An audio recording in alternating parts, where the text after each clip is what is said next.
this video, we will show you how to print from Android phone. For example, we want to try print PDF files.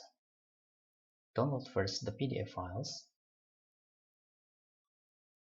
And don't forget to plug in your cable into your PC.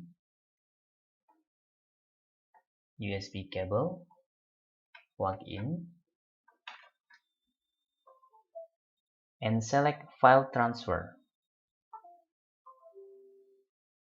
Then you can go to your PC in here,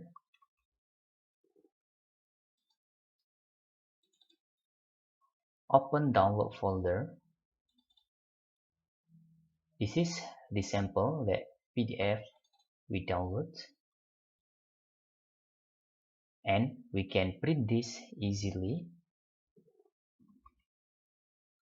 using our printer in here.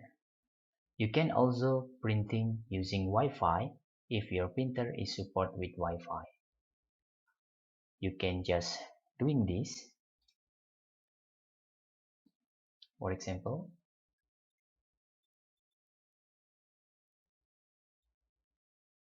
you can click this to print, and if your Wi-Fi and your smartphone connect into same Wi-Fi, you can print using this button. That's all.